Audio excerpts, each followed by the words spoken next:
MPSC live e learning चॅनलमध्ये आपल्या सर्वांचं पुन्हा एकदा स्वागत आहे। तर आज आपण चालू घडामोडीमध्ये विधान परिषद या विषयावरती बोलणार आहोत। आपण या व्हिडिओच्या माध्यमातून विधान परिषद कशा पद्धतीने स्थापन होतं, स्थापन करण्याची प्रक्रिया काय आहे, संविधानातील कुठल्या आर्टिकलनुसार विधान परिषदेची स्थापना होतं, विधान परिषदेमध्ये जे मेंबर्स असतात ते कशा पद्धतीने निवडून येत असतात, त्यासोबतच संविधानकर्त्यांनी हे कन्सिल म्हणजे विधान परिषद स्थापनेमागचा त्यांचा दृष्टिकोन काय होता आणि सध्याचे राज्यकर्ते ते कशा पद्धतीने हा जो विधान परिषद आहे तर हे कशा पद्धतीने त्याचा वापर करत आहे, या सर्व परीक्षेच्या दृष्टिकोनातून आजच्या या व्हिडिओमध्ये आपण या सर्व बाबी समजून घेणार आहोत। तर हा टॉपिक का बरं चर्चेमध्ये आला सध्या, तर नुकतंच पश्चिम बंगालच्या मंत्रिमंडळाने पश्चिम बंगालमध्ये विधान परिषद स्थापन करण्याच्या प्रस्तावाला मंजुरी दिलेली आहे। ठीक आहे, यामुळे विधान परिषद हा जो टॉपिक आहे हा सध्या चर्चेमध्ये आहे। तर आता ही सर्व प्रक्रिया समजून घेण्यापूर्वी आपण एक पश्चिम बंगालची एक राजकीय जी परिस्थिती आहे, पॉलिटिकल सिच्युएशन आहे, ती सध्या समजून घेऊया। त्यामुळे मग तुम्हाला हे कळेल की इतक्या तातडीने पश्चिम बंगालला विधान परिषद स्थापना करण्याची गरज का बरं पडली। ठीक आहे, तर जसं आपण हा पीक पाहतोय, हा वेस्ट बेंगॉलच्या असेंब्लीचा हा आपण पिक्चर आहे, इमेज आहे। ठीक आहे, तर सध्या आपल्याला माहिती असेल की नुकतंच पश्चिम बंगालच्या विधानसभेची जी निवडणूक आहे हे नुकत्याच पार पडल्या। यामध्ये तिथला जो सत्ताधारी पक्ष होता TMC तृणमूल काँग्रेस, ज्याच्या नेत्या ह्या ममता बॅनर्जी आहेत आणि त्या मुख्यमंत्रीसुद्धा होत्या, तर यांचा पक्ष पुन्हा एकदा सत्तेवरती आलेला आहे आणि पूर्वीपेक्षा प्रचंड बहुमताने तो पुन्हा सत्तेवरती आलेला आहे। पण इथे एक इंटरेस्टिंग फॅक्ट असा की ज्या मुख्यमंत्री पदाच्या उमेदवार होत्या तृणमूल काँग्रेसच्या ज्या अध्यक्ष आहेत त्या ममता बॅनर्जी स्वतः ज्या मतदारसंघातून त्या उभ्या होत्या तिथून त्यांचा पराभव झाला आहे। त्यांचा मतदारसंघ होता नंदीग्राम। ठीक आहे, तर त्यांचा तिथून पराभव झालेला आहे। आता तृणमूल काँग्रेसच्या लीडर तर त्याच आहेत आणि मुख्यमंत्री पदाच्या कॅन्डिडेट्स पण त्याच होत्या। तर आत्ता काही दिवसांपूर्वी त्यांनी मुख्यमंत्री पदांची शपथसुद्धा घेतली। आता आपल्या संविधानामध्ये जर एखाद्या व्यक्तीला मुख्यमंत्री व्हायचं असेल तर त्याच्या काही अटी आहेत, म्हणजे ज्या बाकी अटी आहेत त्या तर तुम्हाला माहिती आहे, पण या एक प्रमुख अट अशी आहे की तो व्यक्ती दोन्ही सदनापैकी एका सदनाचा तो सदस्य असायला हवा। दोन्ही सदन म्हणजे कुठले, एक आयदर तो विधानसभेचा सदस्य असायला हवा किंवा मग विधान परिषदेचा सदस्य तो असायला हवा। आणि आता ममता बॅनर्जी आहेत हे तर विधानसभेमध्ये पराभूत झालेले आहेत आणि वेस्ट बेंगॉलमध्ये पश्चिम बंगालमध्ये विधान परिषदच नाही, म्हणजे तिथे एकच सदन आहे ते म्हणजे विधानसभा। तर आत्ता सध्या पश्चिम बंगालमध्ये हा एक पेच निर्माण झालेला आहे। आता याकरिता संविधानामध्ये अजून एक अट आहे की जर एखादा व्यक्ती मुख्यमंत्री ज्यांनी शपथ घेतलेली असेल आणि तो दोन्हीही सदनाचा सभासद नसेल तर त्यांनी शपथ घेतल्याच्या तारखेपासून 6 महिन्याच्या आतमध्ये 2 पैकी 1 सदनाचा सदस्यत्व घेणे गरजेचे आहे, नाहीतर त्याचं जे सरकार आहे ते पडतं। ठीक आहे, तर ही एक अट होती मुख्यमंत्री पदाच्या निवडीसंबंधी किंवा मुख्यमंत्री पदाविषयीची। तर आपल्याला आता कळलं असेल की का तातडीने तृणमूल काँग्रेसला विधान परिषद स्थापन करण्याचा प्रस्ताव द्यावा लागला। तर आता आपण आपल्या परीक्षेच्या दृष्टिकोनातून ज्या विधान परिषदेस संदर्भातील जे प्रोसेस आहेत स्थापनेच्या त्या आपण पाहणार आहोत। तर वेस्ट बेंगॉलमध्ये यापूर्वी विधान परिषद अस्तित्वात होती, पण ती राज्य सरकारच्या ठरावाद्वारे ती 1969मध्ये रद्द करण्यात आली. ठीक आहे, ते अबॉलिश करण्यात आलेली होती विनंतीवरून. तर ती आपण पाहणारच आहोत की क्रिएशन आणि ॲबॉलिशन कशा पद्धतीने होतं. पण इथे आपल्याला परीक्षेकडनं आपल्याला प्रश्न विचारला जाऊ शकतो. तर हा एक फॅक्ट इथे लक्षात ठेवणं गरजेचं आहे की विधान परिषद वेस्ट बेंगॉलमध्ये अस्तित्वात होती आणि ती 1969मध्ये ॲबॉलिशसुद्धा करण्यात आलेली आहे. तर हे होतं सध्या आपण आता बघितलं की व्हाय इन अ न्यूज ते का बरं चर्चेत आहे. आता आपण पाहूया सध्या प्रक्रिया समजून घेण्यापूर्वी यावरती पण क्वेश्चन आलेले आहेत की कुठल्या कुठल्या स्टेट्समध्ये सध्या 2 सभागृह अस्तित्वात आहे. ठीक आहे, लेजिस्लेटिव्ह कौन्सिल कुठल्या स्टेट्समध्ये आहे ते आपण बघू. सध्या एकूण 6 राज्यांमध्ये लेजिस्लेटिव्ह कौन्सिल म्हणजेच विधान परिषद अस्तित्वात आहे.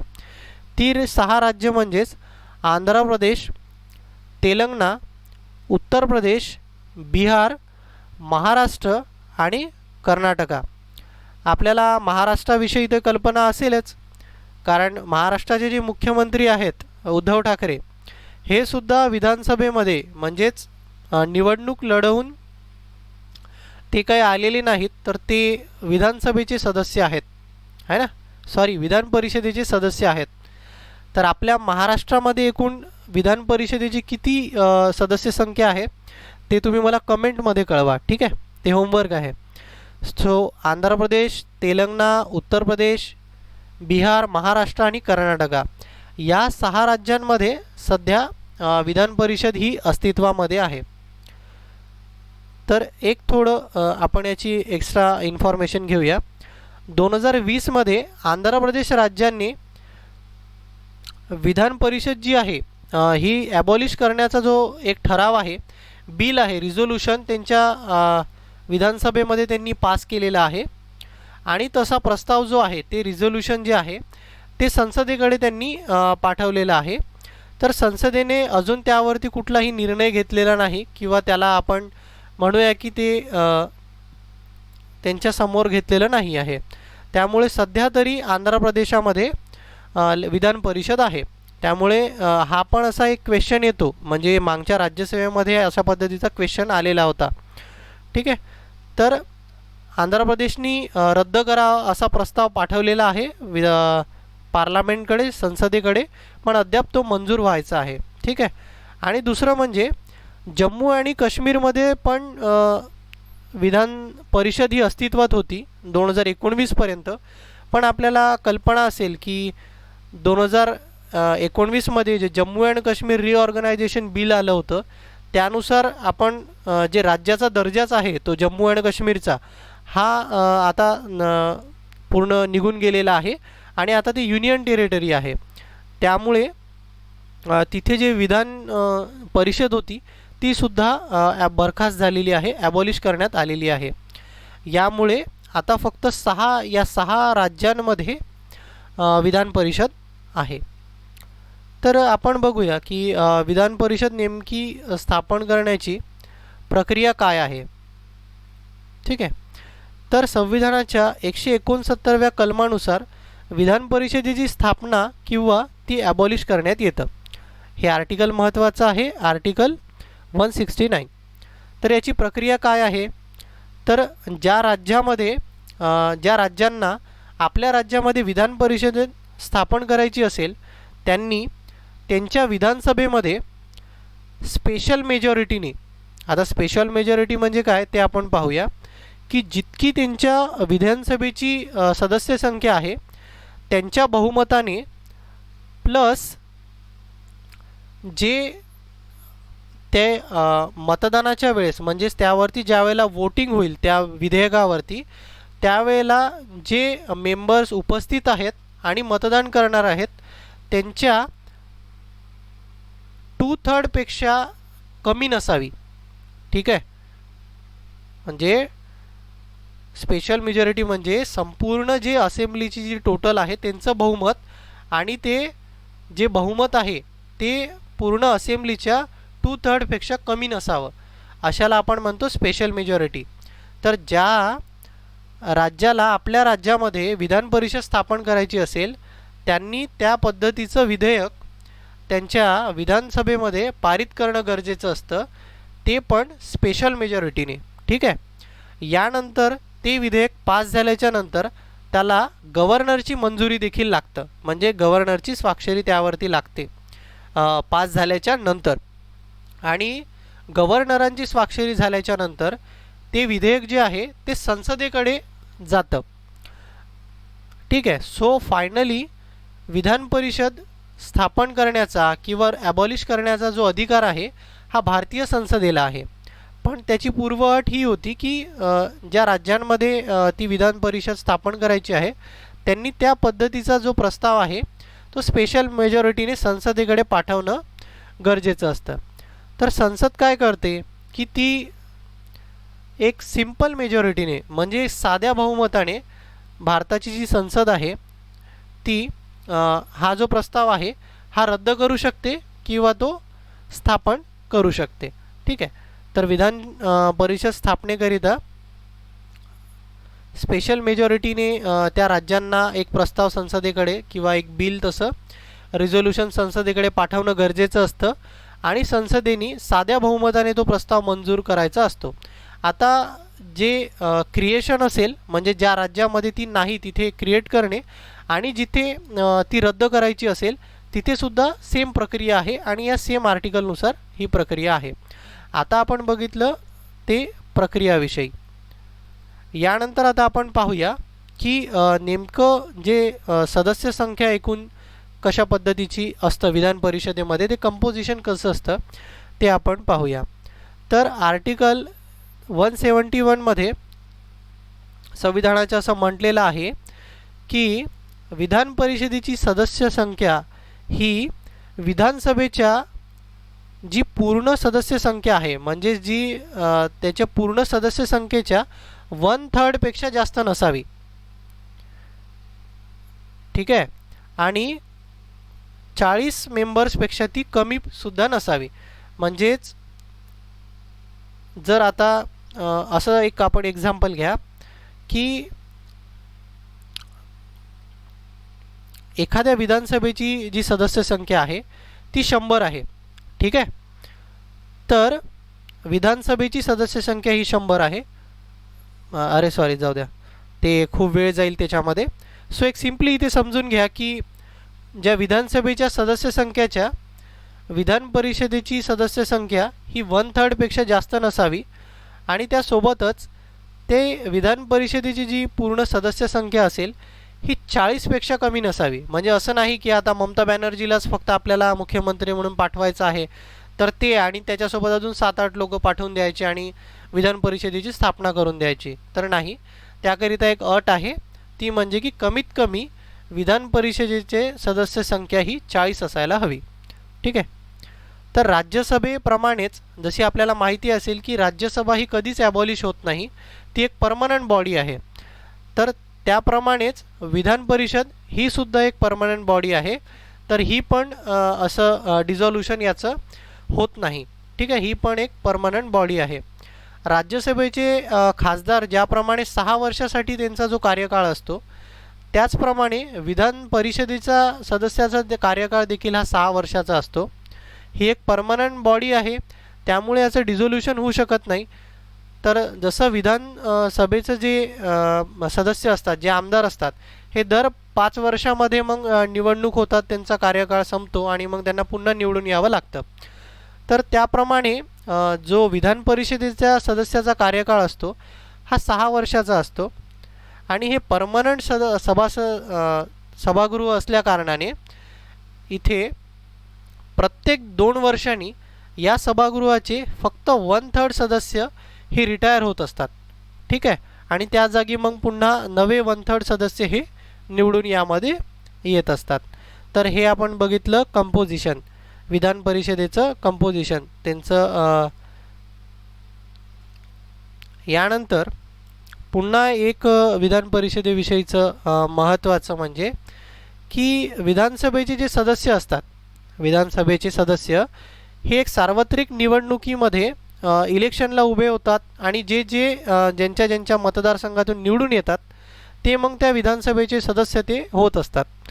पण आता विधान परिषदेचे जे सदस्य आहेत हे कशा पद्धतीने इलेक्ट केले जातात, यांची नियुक्ती कशी विधान परिषदेमध्ये होते, ती प्रक्रिया आता आपण इथे बघूया. तर विधान परिषदेच्या संपूर्ण सदस्य संख्येपैकी 1/3 सदस्य हे जे विधानसभेचे जे आमदार आहेत, MLAs आहेत, त्यांच्याद्वारे नियुक्त केलेले जातात. म्हणजे ते त्यांच्याद्वारे त्यांची निवड, म्हणजे ते इलेक्शन घेत असतात यांच्या निवड प्रक्रियेकरिता. सो यांच्याद्वारे ते नियुक्त असतात, म्हणजे यांच्याद्वारे ते इलेक्ट केले जातात. ठीक आहे. सो आमदार विधान परिषदेच्या आमदाराची निवड करत असतात इलेक्शनद्वारे. ठीक आहे. आणि दुसरे जे असतात 1/3 मेंबर आहेत हे लोकल गव्हर्नमेंट्स, म्हणजे जे आपल्या महानगरपालिका, नगरपरिषद, जिल्हा परिषद यांच्या जे सदस्य आहेत यांच्याद्वारे 1/3 मेंबर हे तिथे नियुक्त करून आमदार म्हणून पाठवले जातात. आणि 1/12 हे टीचर्स, म्हणजे शिक्षक मतदारसंघातून जे शिक्षकांचा तिथे जो शिक्षकांचा रिप्रेझेंटेटिव्ह म्हणून शिक्षक आपल्यामधून एकाची निवड मतदानाद्वारे, बरं का. तर 1/12 सदस्य हे शिक्षक मतदारसंघातून विधान परिषदेमध्ये इलेक्ट केले जातात. त्यासोबतच 1/12 हे ग्रॅज्युएट मतदारसंघातून असतात. म्हणजे आपल्याला माहिती असेल की ते कराळे सर फेमस आपले MPSC वाले, आणि त्यासोबतच अजून पुन्हा 1-2 क्लासेसचे जे सर्स होते हे पदवीधर मतदारसंघातून विधान परिषदेच्या निवडणुकीमध्ये उभे होते सध्याच्या विधान परिषदेमध्ये महाराष्ट्राच्या. ठीक आहे. तर 1/12 हे टीचर शिक्षक मतदारसंघातून आणि 1/12 हे पदवीधर मतदारसंघातून निवडून जातात विधान परिषदेला. आणि जे रिमेनिंग आता जे उरलेले सभासद असतील हे गव्हर्नर, म्हणजे गव्हर्नर त्यांची नियुक्ती करत असतात. तर लिटरेचर असेल, सायन्स असेल, art, co-operative movements, social services यामध्ये ज्यांनी एक आपलं योगदान दिलेलं आहे किंवा या क्षेत्रातली ते एक त्याला काय म्हणता येईल की ज्येष्ठ सामाजिक कार्यकर्ते आहेत किंवा त्यांना या क्षेत्राचं विशेष ज्ञान आहे, अशा लोकांची निवडणूक जी आहे ती गव्हर्नर करत असतात. ज्या काही उरलेल्या जागा आहेत त्याकरिता महाराष्ट्रामध्ये अशा किती सीट्स आहेत आपल्याला माहिती असेल. महाराष्ट्र रिलेटेडची कॉन्ट्रोवर्सी, महाराष्ट्रामध्ये 12 सीट्स आहेत अशा. ठीक आहे. तर ते कॉन्ट्रोवर्सी तर कल्पना असेलच की अजून गव्हर्नरांनी त्यांची नियुक्ती केलेली नाही महाराष्ट्राच्या विधानसभेमध्ये. तर संविधानकर्त्याचा एक पर्पज होता की जे असे या क्षेत्रातले जे तज्ज्ञ आहेत, म्हणजे ज्यांना फार जास्त समाजसेवेचा अनुभव आहे, ते सायन्समध्ये हुशार आहेत, त्यांना त्याचा बरंचसं ज्ञान आहे त्या क्षेत्रातलं.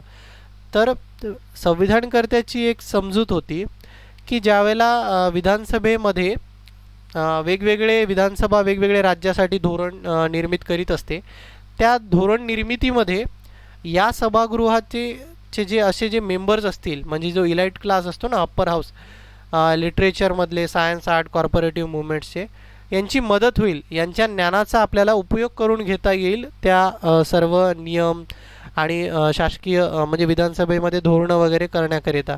याकरिता त्यांनी मग विधान परिषदे असावी या पद्धतीची तरतूद करून ठेवली होती. पण काय होतं रिॲलिटीमध्ये, आत्ताचे जे सत्ताधारी आहेत ना, हे राजकीय पुनर्वसनाकरिताच या सर्व भागाचा म्हणजे विधान परिषदेचा उपयोग करत असतात.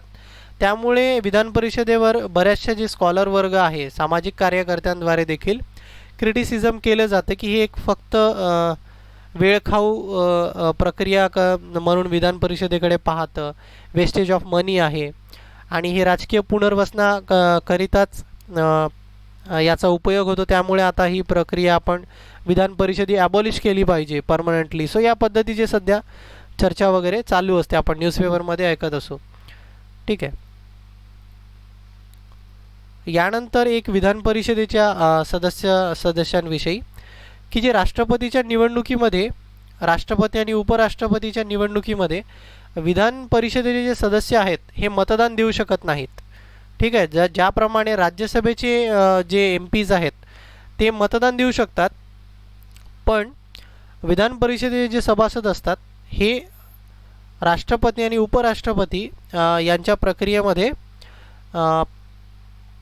ते सामील नसतात ते पार्टिसिपेट नाही करू शकत. ओके, मला माहिती आहे की ॲक्च्युली यामध्ये बरीचशी घाई झाली ते एक्सप्लेन करण्याकरिता.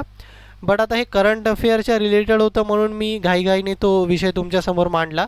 पण आपण एका सेपरेट लेक्चरमध्ये ना विधान परिषद अगदी डिटेलमध्ये हळूहळू टप्प्याटप्प्याने म्हणजे 1-2 व्हिडिओजमध्ये ते आपण समजून घेऊया पुन्हा एखाद्या कुठल्या व्हिडिओमध्ये. So thank you. पुन्हा भेटूया नेक्स्ट लेक्चरमध्ये एका वेगळ्या टॉपिकसोबत. ठीक आहे, थँक्यू.